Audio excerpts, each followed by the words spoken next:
နော်မအားလားခွေးကြီးစားဖြစ်နေပြီတိလားမောင်ချစ်သူတို့ BGA တို့အမြဲတမ်းပဲကောင်းတယ်အမြဲတမ်းပဲမယ်အခုဖာကောင်းပါလို့ဝီတင်တဲ့စာတစ်ဆောင်စီးတယ်စကိုင်းမူနဲ့သူတော့ထက်တွဲတယ်ကွာအဲ့ဒါနေတို့ရဲ့စကိုင်းမူကခွေးဘက်ကစီယုံလိုက်ပြီသူခွေးစကားပြောကြတဲ့ကနော်သူကခွေးဘက်မှာပါသွားတယ်ဆိုတာငါတို့သိလိုက်တယ်ငါတို့သိလိုက်တယ်လေအရင်တော့စကိုင်းမူကဟို BGA မကောင်းတာဘာညာသူများပြောအခုဆိုရင်လေ BGA ကဘသူနဲ့ပဲဝါမဆို BGA ကကရင်ပြည်နယ်မှာအကောင်းဆုံးပဲ BGA ကဘသူခွေးလဲကရင်ပြည်နယ်မှာကရင်အားလုံးအသိတယ်မအားလားရခွေးကြီးစားဒါပေမဲ့ခွေးမစကိုင်းမူကဘာပြောလဲ BGA ကသူ့ရဲ့ကရင်လူမျိုးပေါ်အကောင်းဆုံးတဲ့တစ္ဆာအစီဆုံးတဲ့အဲ့ဒါပဲပြီတို့မူမမှန်လမ်းမမှန်လမ်းမတဲ့သူကတော့အဲ့လိုမျိုးပါပဲပြီတို့နော်အုံနောက်မရှိပညာမရှိဉာဏ်မရှိအသိတရားမရှိနိုင်ငံရေးမသိတော်လှန်ရေးမသိတဲ့လူကဒီလိုမျိုးလာပြီးတော့လောက်လိုက်လို့ရှိရင်လူရောက်မှာဘက်ကခဏလေးပဲနော်ရန်သူဘက်ကခဏလေးပဲစီယုံလို့ရတယ်နော်အဲ့ဒါပဲနော်ဒေါ်ချိုတို့တန့်စီဦးတို့အရင်တော့ဆိုရင်အမေစု NLD မ NLD အမှန်တရားအခုဆိုရင်ခွေးဘက်ကပါကုန်ပြီလေနော်အခုစကိုင်းမူလားတန့်စီဦးလားဒေါ်ချိုတို့လားတီတာဆန်းတို့လားအကောင်လုံးမှာ BGA တွေစီယုံလိုက်ကုန်ပြီနော် BGA တို့စီယုံရလို့ဆိုရင်မအားလားတို့စီယုံလိုက်ရပြီလေ BGA ကဘသူစကားနားထောင်လဲဘသူနဲ့လက်တွဲလဲမအားလားနဲ့လက်တွဲတယ်လေမအားလားစကားနားထောင်တယ်မအားလားနဲ့လက်တွဲလဲမအားလားကိုလုံခြုံရေးလုပ်ပေးတယ်နော်ပြီးတော့ BGA ကဘာကောင်လဲတခိုးထမြကြားဖြတ်ကိုင်းမာဖီယာလူတတ်သမားကောင်နော်သူများမိသားစုတွေရဲ့အသက်ချွေးသွေးချွေးငွေအကောင်လုံးလိန်စားညာစားလူကုတ်ကူးလူတနော်အဲ့ဒါတွေပမာရန်ဖြစ်တာကရင်နဲ့မဆိုင်ဘူးတဲ့နော်အဲ့ဒါဖေလို့မစကိုင်းမူကပြောတယ်ကရင်နဲ့မဆိုင်လို့ရှိရင်သူ့လိုခွေးမကနိုင်ငံခြားမှာထွက်ပြေးရမလားနိုင်ငံရေးပြဿနာကကရင်နဲ့မဆိုင်ဘူးဟိုလူနဲ့မဆိုင်ဘူးဆိုရင်အဲ့ဒီဖေလို့မကသူများနိုင်ငံမှာသွားပြီးတော့ခိုးလုံရမလားစစ်ဘေးဆောင်ဘဝဆိုတာသူရောက်မလားအဲ့ဒါဖေလို့မကသူ့ဘဝသူမေ့နေတယ်သူ့ရဲ့တမိုင်းသူမေ့နေတယ်မြန်မာပြည်ရဲ့အကြောင်းနော်ဘာကြောင့်စစ်ဘေးဆောင်ပေါင်းများစွာသူများနိုင်ငံမှာသွားနေရတာလဲခွေးပြေးကြုံဖြစ်နေရတာလဲခွေးပြေးဝက်ပြေးဖြစ်နေတာဒီအာနာစင်ကြောင့်လေအခုသူ့ရဲ့လင်မောင်ချစ်သူကအာနာစင်လောက်ပြင်တာခွေးမကသူ့ကိုသူမသိဘူးနော်အခုအဲ့ဒီပါလဝီနော် BGA ခွေးကြီးစားသူလေးပါလဝီကသူပို့တခုတင်တယ်နော်သူတင်တဲ့ပို့ကသူစကိုင်းမူနဲ့ဒါပဲထက်တွဲတယ်စကိုင်းမူနဲ့ထက်တွဲတယ်နော်အဲ့ဒါဘာကြောင့်လဲတစ်ဖွဲ့တည်းပဲလေဒါစကိုင်းမူခွေးစကားပြောကြတဲ့ကမြန်မာပြည်သားအားလုံးလိမ်မာတဲ့သူထမင်းစားတဲ့သူအားလုံးအောက်နောက်စီးတဲ့သူအားလုံးသိတယ်တစ်ဖက်ပိုက်တွေပဲပုံကိုဆွဲအစွန်ရောက်တွေပဲကရင်လုံနေတဲ့အစွန်ရောက်တစ်ဖက်ပိုက်တွေကသူများလိမ်လို့ရတယ်ဟုတ်ပြောတယ်လေနော်အာနာစင်ခွေးမဖြစ်ချင်လို့ရှိရင်အာနာစင်တေးစေချင်လို့ရှိရင်အာနာစင်ပပျောက်စေချင်လို့ရှိရင်လူမျိုးမဆွဲနဲ့ပုံကိုမဆွဲနဲ့ကိုလူမျိုးဆွဲလိုက်ပြီဆိုရင်ကိုရဲ့လူမျိုးကအာနာစင်ခွေးပဲဖြစ်အာနာစင်တောက်တိုင်ပဲဖြစ်အာနာစင်ရက်လူပဲဖြစ်ပေါ့နော်အာနာတိစာဖောက်လောက်ကောင်ပဲဖြစ်ကိုလူမျိုးဖြစ်တဲ့အတွက်ကြောင့်ကိုနားလည်းပေးရမယ်အဲ့လိုမျိုးအဆွဲစီလာမယ်နော်ပေါက်ကိုဆွဲတယ်ပေါက်ကိုအဲ့ဒီပေါက်ကိုတူတရားအရင်တော့ကိုချစ်တာကိုကြိုက်တာ तू အမှန်တရားမှမရတည်တယ်တနေ့ကျတော့ तू အမှန်တရားမှမရတည်တော့ဘူး तू အာနာစင်ဖြစ်သွားတယ်ကွာဒါမဲ့ကိုကသူ့ကိုဆွဲလန်းနေတော့မဲဆိုရင် तू အာနာစင်ဖြစ်လဲကိုကသူ့ကိုလက်ခံမှာပဲနော်အဲ့ကြောင့်မမောအဲ့လိုမျိုးမပေးဖြစ်ချင်ဘူးနော်မမောကိုအမှန်တရားမှမရတည်တယ်တနေ့ကျလို့စင်မမောဒီတောင်လာရဲ့ပေါ်တက်စာဖောက်လာလို့စင်တနေ့ကျလို့စင်မမောပြည်သူအပေါ်မရိုးသားလာလို့စင်နော်မမောကိုမဆွဲလန်းနဲ့မမောကိုမေးပြလိုက်ပါမမောကိုဖြောက်ချလိုက်ပါနော်ဘယ်လုံးဝပြောမှဆိုရင်လုံးဝအာမပေးနေတော့အဲ့ဒါမမောပြောထားမယ်နော်မမောရဲ့လူတွေနော်အဲ့တော့တန်တဲ့လူတွေလည်းဒီလိုပဲနော်အဲ့ကြောင့်မမောကပောက်ကိုမဆွဲလူမျိုးမဆွဲတဲ့အတွက်ကြောင့်နေသားများလိန်စားတာကမမောဖော်တယ်လေ KNU စစ်မတိုက်တာကမမောဖော်တယ်လေ KNU မယိုးတာတော့မဖော်တယ်ကရင်တက်စာဖောက်လောက်ကောင် BGA ဒါမှအလားခွေးကြီးစားဖြစ်နေတဲ့ဆိုတော့မလို့ဆဲတယ်လေဘာလို့ဆိုတော့လူမျိုးမဆွဲတဲ့အတွက်ကြောင့်နော်ငါတို့လူမျိုးဆွဲပောက်ကိုဆွဲဝါဒဆွဲဘာသာဆွဲလို့ရှိရင်အဲ့ဒါအာနာစင်တိုက်ပဲငါတို့လူတွေအားလုံးငါတို့ကဲတင်လို့မရဘူးငါတို့နိုင်ငံငါတို့ကဲတင်လို့မရဘူးအနာကမျိုးဆက်တိတ်တယ်ငါတို့ကဲတင်လို့မရဘူးโอเคနော်ဒီမှာမမောတက်တယ်ပြမယ်အမပို့ပြမယ်မှာဒါပါလဝီနော် BGA ခွေးအကြီးစားသူ့ရဲ့သူလေးရေးလာတဲ့စာနော် hashtag တဲ့ကရင်ပြည်နယ်မှာမွေးတဲ့ကရင်ပြည်နယ်မှာနေတဲ့ကရင်ပြည်နယ်မှာကြီးတဲ့ကရင်အလောက်ကိုကရင်လောက်နေတရွေ့တော့တဲ့နော်အဲ့ဒီဖာကောင်းကဘယ်အချိန်ကဟိုကရင်လောက်နေတာလဲဖာကောင်းပါလဝီကထွေးတလိုက်ဆောင်ပို့ကလောက်ဖို့ကကရင်လောက်ပဲတဲ့ဘယ်အချိန်လောက်လို့လဲဖာကောင်းရဲ့နေတို့အလောက်တာတယောက်နေတို့လောက်တဲ့အလောက်ကတယောက်အလောက်တခိုးအလောက်ထမအလောက်နော်ဖာခံစားတဲ့အလောက်ဖာရောင်းစားတဲ့အလောက်မူးယစ်စီဝါရောင်းတဲ့အလောက်မင်းအွန်လိုင်းစစ်ခွေးစစ်သားအာနာယူလူတတ်သမားကောင်လောက်တဲ့အလောက်လေဒါမင်းတို့လောက်တာဒီကရင်လောက်ပဲချမ်းလောက်လို့လေကရင်အလောက်လောက်မယ်ဆိုရင်ကရင်ပြည်နယ်မှာဖာပြည်နယ်ဆိုတာဖြစ်လာမလားမူးယစ်စီဝါပြည်နယ်ကြားဖြတ်ကန်ပြည်နယ်ဆိုတာရှိလာမလားကရင်အလောက်လို့ရှိရင်ကရင်တွေအေးချမ်းသားရတာကြာပြီပေါ့နေတို့ခွေးတွေမလားခွေးတွေဖြစ်ရမလားစစ်ပြေးဆောင်ရမလားဖာကောင်ထွေးတလက်ချောက်ပါလို့ရဲ့နော်ဆက်ပြီးတော့ဖတ်ပေးမယ်ကရင်ဗလဲကရင်အလောက်ကိုကရင်လောက်နေတဲ့ရွေးတော့တဲ့ကရင်ပြည်နယ်မှာမိတင်းနေထိုင်နေကြတဲ့တိုင်းရင်းသားညီကိုမန္တမတွေအားလုံးလဲကျွန်တော်တို့ကရင်လူမျိုးတွေနဲ့ထတူတဲ့အေးချမ်းသာယာပျော်ရွှင်တဲ့ဘဝတွေကိုတဲ့ပိုင်ဆိုင်နိုင်ကြလိမ့်မယ်လို့မျှော်လင့်မိပါတယ်တဲ့နော်စပကိုပိုင်ဆိုင်နေတာလားနေတို့တွေကလီးပဲပိုင်ဆိုင်နေတာငွေအဲ့ဒီဟိုတရုတ်ပေးတဲ့ငွေတွေနော်ကဘာမှာနေတို့သွားပြီးတော့လင်စားညာစားတဲ့သူများငွေတွေမင်းတို့ပိုင်ဆိုင်နေတာဖာကောင်းရဲ့အေးချမ်းသာယာနဲ့ဆိုတာနေတို့အမေတဲ့နေတို့ခွေးမိသားစုမင်းတို့အေးချမ်းနေတာနော်နေတို့လူမျိုးအားလုံးမြန်မာနိုင်ငံလုံးကခွေးဖြစ်နေတာဒုက္ခရောက်နေတာဖာကောင်းထွေတလိုက်ချောင်းပိတ်တာဖို့တလိုက်တေချင်းဆိုးနော် ตีจินโซตีน่ะพากองเล่ากองมองปาลวีทุยพูทุยแต่ไรช่องทุยออีเนาะทุยอมูลเลยทุยพู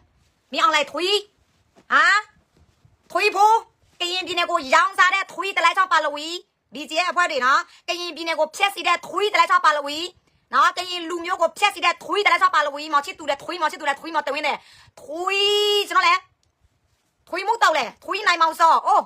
ทุยเปียวรถเสียทุยนาเนี่ยพากองโดเนาะအဲ့ဒါကျွန်တော်တို့ကရင်လူမျိုးတွေနဲ့ထတူအေးချမ်းသာရပါမယ်နဲ့နေ့ရက်ကရင်လူမျိုးကခွေးဖြစ်နေတာနော်မင်းအောင်လိုက်ခွေးဖြစ်နေတာအသေးချင်းဆိုတဲ့တိန်နေတာထွေးဖို့ရဲ့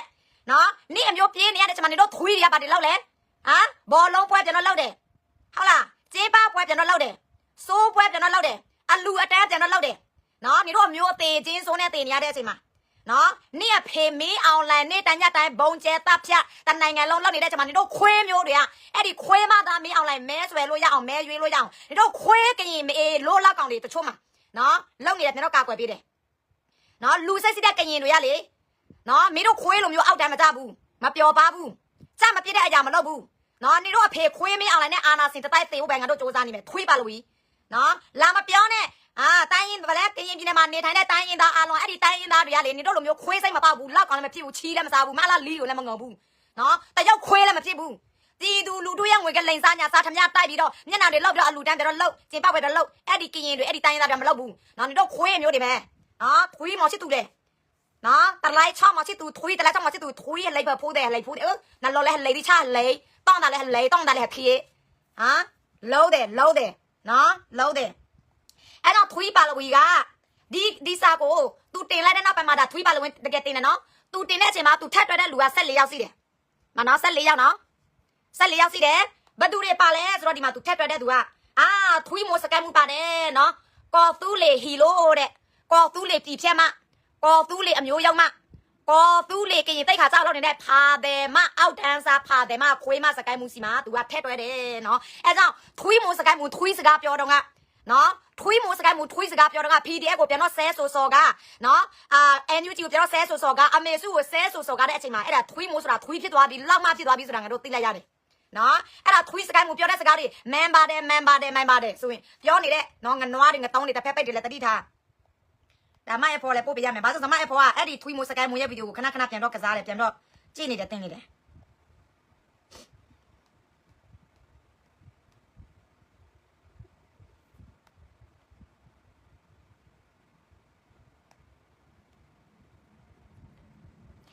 ไม่พอมามีล่ะไม่พอเอาตะขาတော့ဒီထွေးမူစကိုင်းမူရဲ့ဗီဒီယိုကိုအမခဏပြန်ပြီးတော့ကစားတယ်တစ်တော်ထဲမှာနိုင်ငံခြားစကိုင်းမူအကောက်ဆိုတာအဲ့ဒီခွေးမက BGF ဖြစ်နေတာနော်အမနော်နောက်ဆိုရင်သူ့ရဲ့ဗီဒီယိုကိုတော့ကစားစရာမလိုပြန်လည်းမချဲနဲ့မိုက်ပေါ့စောက်ချက်တီတုံးတယ်နော်အမေစုကိုလည်းဆဲတာပက်စုပက်ဆက် MUG PDF ကိုလည်းဆဲတာပက်စုပက်ဆက်အဲ့ဒီခွေးမအဲ့ကြောင့်နော်သူ့ကိုသူကရင်တဲ့ကရင်ကိုပဲချစ်တဲ့ဘာညာတလကနဲ့အခု तू က BGF ခွေးနဲ့ဖင်လို့ပြန်လောက်နေတာအခု तू BGF တွေဘက်ကစာတွေတင်တာ तू နဲ့တော့ထက်တွဲတယ်သူတို့တွေကတစ်ဖက်တစ်ဖြစ်နေပြီအဲ့ကြောင့်တနော်သူ့ရဲ့ဗီဒီယိုကိုပြန်တော့မတင်နဲ့တနော်သူ့ကိုမသိလို့လားမသိဘူးဒီစကိုင်းမူအဲ့ဒီထွေးမူစကိုင်းမူပစပြပြကြီးရဲ့ဒီဖေလိုမရဲ့ဗီဒီယိုကိုတပေါက်လာပို့လာပေးမရဲ့ပေါ်ပို့ပေးချင်းမယ် तू မသိမှကြောက်လို့လေ तू ကပြန်တော့ကစားနေတယ်အဲ့ဒီစကိုင်းမူဗီဒီယိုနဲ့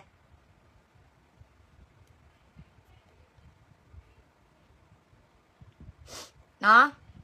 အဲ့ကြောင့်ပြီးတော့နိုင်ငံရေးမှာတော်လိုင်းရေးမှာပေါင်ပြီးတော့နိုင်ငံရေးကဘေးလို့တော်လိုင်းရေးကဘေးလို့နော်ဘူးမသိဘာမသိတဲ့ဖေလိုမကနော်လူလိန်သူ့ကိုစီအောင်လိုက်သူပါလိုက်နေသားများတို့ဖာကောင်းအဖွဲပဒိန်းတမတော်အဖွဲသူ့ကိုစီအောင်လိုက်သူပါလိုက်အခု BGF သူ့ကိုစီအောင်လိုက်သူပါလိုက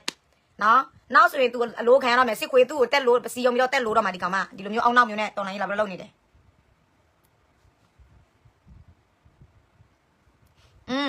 တစ်ဖွဲ့တည်းဆိုတော့ထက်တွဲကြတာပေါ့ကဲဘာမှဖြစ်ဘူးအခု live ဆိုရလေလူတွေနည်းနည်းပဲတွေ့တယ်အဲ့ဒီမေအေလို့ကိုမမောဗီဒီယိုတူနဲ့စောင်းမရမယ်ကရင်လူများပြောစရာမလိုဘူးစင်နော်ကရင်လူမျိုးအားလုံးကပမာစကားနားလဲတယ်အမှန်တရားဆိုတာပမာစကားပြောမှတနိုင်ငံလုံးကနားလဲတယ်နော်မမို့ပမာစကားပြောတဲ့အချိန်မှာကရင်နားလဲတော့မကမိုနားလဲတော့မကရခိုင်နားလဲတော့မကကချင်မကချင်းမကအကောင်လုံးနားလဲတယ်နော်အမှန်တရားဆိုတာလူအားလုံးကြားဖို့လိုတယ်နော်အမှန်တရားချပြပြီးဆိုတာမမို့တို့ကတနိုင်ငံလုံးလွတ်လပ်စေချင်လားတနိုင်ငံလုံးလွတ်လပ်စေချင်လို့ရှိရင်တနိုင်ငံလုံးနားလဲဖို့လိုတယ်ကိုပြောတဲ့အမှန်တရားပေါ့နော်ဒါမဲ့ကိုကကရင်ပြည်နယ်တခုပဲလူမြောက်ချင်လို့ရှိရင်ကရင်စကားပဲပြောတခြားလူတွေနားလဲဖို့မလိုဘူးပေါ့နော်မမို့တို့ကကရင်ပြည်နယ်တခုပဲလူမြောက်ချင်တယ်တနေ့ကျလို့ရှိရင်ကရင်ပြည်နယ်တခုပဲလူမြောက်ချင်တယ်ကျန်တဲ့နေရာမလူမြောက်ဘူးဆိုရင်အဲ့ဒါဒီမိုကရေစီမရဘူးဆိုရင်ငြိမ်းချမ်းရေးမရဘူးလွတ်လပ်ရေးမရဘူးအဲ့ဒါအမှန်ကန်မရဘူးနော်အဲ့တော့ဒီမိုကရေစီလွတ်လပ်ရေးငြိမ်းချမ်းရေးတခုရဖို့ဆိုတာတနိုင်ငံလုံးလူမြောက်မှရမယ် နော်တနိုင်ငံလောက်လူများမရမယ်တနိုင်ငံလောက်မလူများလို့ရှိရင်ခွေးပဲဖြစ်မှာအတူရောင်ဆောင်တယ်ပဲဖြစ်မှာโอเคနော်အခုဒီကရင်ပြည်နယ်ကဒီ BGF တွေဒီဗာလဲ PC တို့ PC ဆိုရင်တို့ကငိမ့်ချမ်းရေးလား PC ရလေငိမ့်ချမ်းရေးလို့တို့ခေါ်တယ်နော်ငိမ့်ချမ်းနေတာတို့ခွေးမျိုးတွေပဲငိမ့်ချမ်းနေတာလေဘယ်ကရင်ကငိမ့်ချမ်းလို့လဲဘယ်ကရင်ပြည်နယ်အပိုင်းကငိမ့်ချမ်းလို့လဲအစေနောက်တောင်မြောက်ကရင်ပြည်နယ်ကဘယ်အပိုင်းကငိမ့်ချမ်းလို့လဲဟာတို့လက်နဲ့ကန်ကောင်းဆောင်တွေပဲဟိုဗာလဲကောင်းစားနေတာလေဘယ်ကရင်လူမျိုးကကောင်းစားလို့လဲနော်အခုကရင်လူမျိုးတော့မကဘူးဘယ်လူမျိုးဘယ်အာနာစိမဆိုအားလုံးကကြားစေချင်တယ်နော်ကိုလူမျိုးတကယ်လောက်တဲ့သူကလေကိုလူမျိုးအများဆုံးလူမျိုးဖို့အတွက်ကိုလောက်ပေးရမယ်ကိုလူမျိုးတွေဖြက်စီသွားအောင်ဟိုခွေးဖြစ်သွားအောင်ကိုပြည်နယ်တရောက်နိုင်ငံဖာနိုင်ငံတွေဖြစ်သွားအောင်ကိုမလုပ်ဘူးโอเคသူတို့တွေအားလုံးကအောင်မလေးပမာစကားတတ်တယ်နော်ကရင်ပြည်နယ်မှာမွေးလာတဲ့ကရင်ခလေးတော်မမိုးတော်မအသက်ငယ်တော့3နှစ်4နှစ်မဟုတ်ပမာစကားနားလဲဒါမှမဟုတ်ရရွာမှာပမာမရှိဘူးနော်ပမာစကားဆိုရင်ကလုံးကြည့်တယ်ကလုံးနားလဲတယ်ပြောမတတ်တာတခုပဲနော်ဘာသူဘာပဲပြောကလုံးနားလဲတယ်ဒါမဲ့ကရင်စကားနေ့တိုင်းပြောတော့ကရင်ပဲပြောတာပေါ့နော်ဒါမဲ့ပမာစကားဆိုရင်ဘယ်တိုင်းရင်းသားမဆိုကလုံးကြည့်တာလေပြီးတော့စာတင်တာလဲပမာစပထမဦးဆုံးပဲလေဘယ်လိုမျိုးနားမလဲတာလ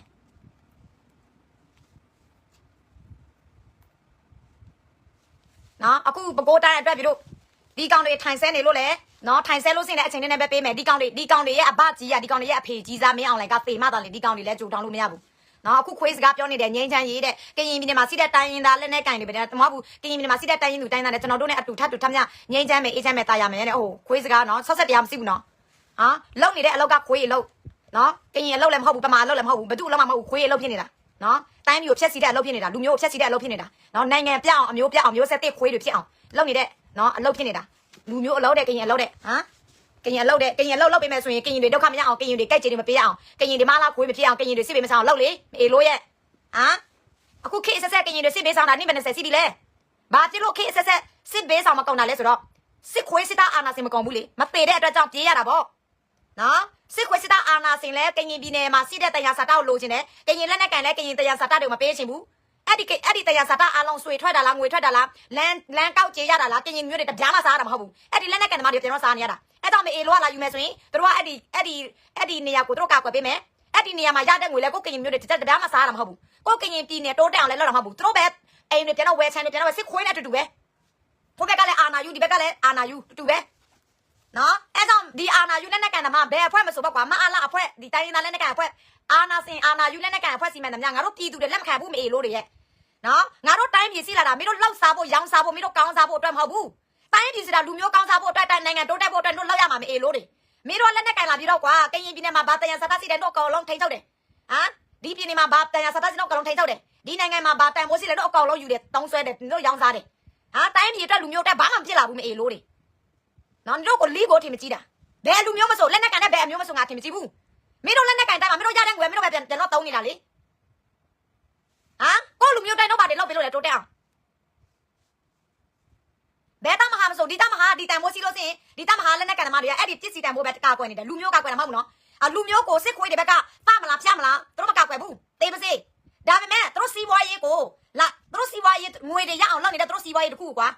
ဝင်အောင်ငွေတွေဝင်အောင်လုပ်နေအဲ့ဒီစီးပွားရေးစစ်ခွေးရလာတော့ယူမယ်ဆိုရင်တို့မပေးယူဘူးအဲ့ဒါတို့ကတိုက်ကြမယ်အဲ့ဒါတိုက်ကြတဲ့အချိန်မှာမသိတဲ့လူတွေကအော်ကရင်စစ်သားတွေကငါတို့ကရင်လူမျိုးကိုကာကွယ်ပြီးတော့တိုက်နေပါလားမဟုတ်ဘူးနော်အဲ့ဒီကိုကျိုးစီးပွားရေးကတို့ဖြက်စီမကန်ချင်ဘူးမရလိုက်တို့ပေးချင်ဘူးတို့ပဲစားချင်တယ်လေမအားလားဘက်ကလည်းအာနာယူတကိုတမအတူပဲဆိုတော့အကောင်ဟိုဘက်ကလည်းအာနာယူအကြီးစားဆိုတော့အကောင်လုံးယူမယ်လေအကောင်လုံးသိမ့်မယ်လေဒီဘက်ကကျတော့လေလက်နဲ့ကန်ပြီးတော့တို့နေမြန်မာစစ်တဲ့တရားစတာကိုတို့လက်ကကွယ်ပေးရမယ်လူမျိုးကကွယ်တာမဟုတ်နော်အဲ့မထင်လိုက်တဲ့လူမျိုးကကွယ်လဲဆိုတာနော်တို့ရတဲ့အဲ့ဒီတရားစတာဆွေထွက်တာလားငွေထွက်တာဘာထွက်တာလဲကိတ်ကြီးကောက်တာလားကရင်လူမျိုးတက်ကြပြားမှမခံစားဘူးကရင်ပြည်နယ်အတွက်လည်းဘာမှတို့ပြန်တော့စောက်ပေးတာလည်းမရှိဘူးနော်လမ်းဆောက်တာလည်းပြည်သူပဲပြန်တော့တောင်းထုံကြီးကြောင်ဆောက်တာလည်းပြည်သူပဲပြန်တော့တောင်းဘာမှမဆိုပြည်သူပြန်တော့တောင်းနော်အကောက်ခွန်ဝင်လာမှတည်းအမှန်တကယ်ဆိုရင်အဲ့ဒီရလာတဲ့အကောက်ခွန်ဝင်ကကရင်ပြည်နယ်တိုးတက်အောင်လုပ်ပေးရမယ်ဘာတွေတို့အကောလုံးပြန်တော့စောက်ပေးရမယ်အဲ့ဒီငွေနဲ့ဝင်လာတဲ့ငွေတွေအားလုံးတို့ပြန်တော့စောက်ပေးရမှာလုပ်ပေးရမှာမဟုတ်ဘူးဝင်လာတဲ့ငွေကိုအဲ့ဒီမှာထည့်တယ်လိုအပ်တဲ့အရာကိုပြည်သူစီမှာပြန်တော့တောင်းတယ်အဲ့လိုမျိုးဖြစ်နေတာကရင်ပြည်နယ်ကတခြားနေရာမှာလည်းဒီလိုပဲ